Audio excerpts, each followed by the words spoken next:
जन्मताच इथली माती त्यांच्या मनामध्ये शिवरायांचे नाव करून ठेवते.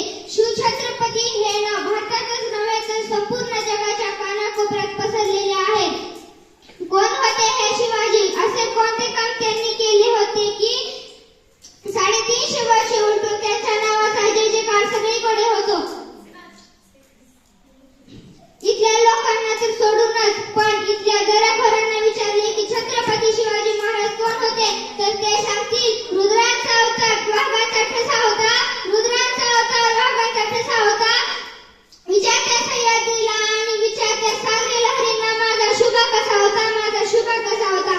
खरं तर छत्रपती शिवाजी महाराज हे नाव असे आहे की त्यांच्या नावातील प्रत्येक अक्षर हे कार्याची व पराक्रमीची माहिती सांगणारे व सर्वांना प्रेरणा देणारे आहे. छत्ती सत्तीचे बळ करणारे, त्रस्त मोगलांना सांगणारे, परत न फिरणारे, तिन्ही जगात जाणारे, शिस्तप्रिय वाणिस्ते, जिजाऊचे पुत्र, महाराष्ट्राची शान, हार न मानणारे, राज्याची हिंचित जनतेचा राजा म्हणजे छत्रपती शिवाजी महाराज.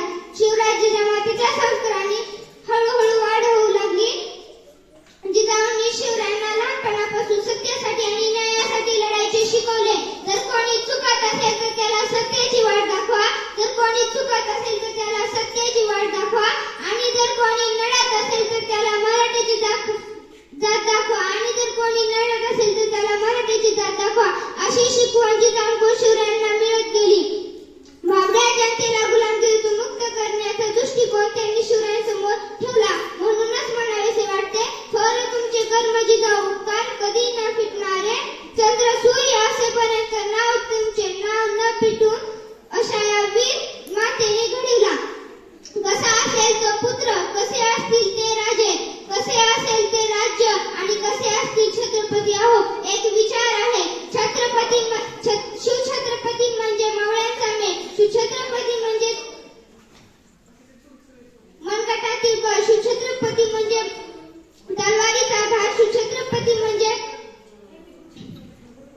छातीवरचा वार, शिवछत्रपती म्हणजे मनामनातले धैर्य, शिवछत्रपती म्हणजे सह्याद्रीचा शौर्य, शिवछत्रपती म्हणजे जिजाऊचे पुत्र.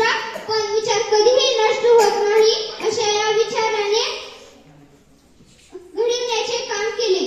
राजमाता जिजाऊंनी मातेकडून मिळालेले संस्कार आणि स्वराज्य स्थापनेचा प्रेरणा घेऊन शिवाजी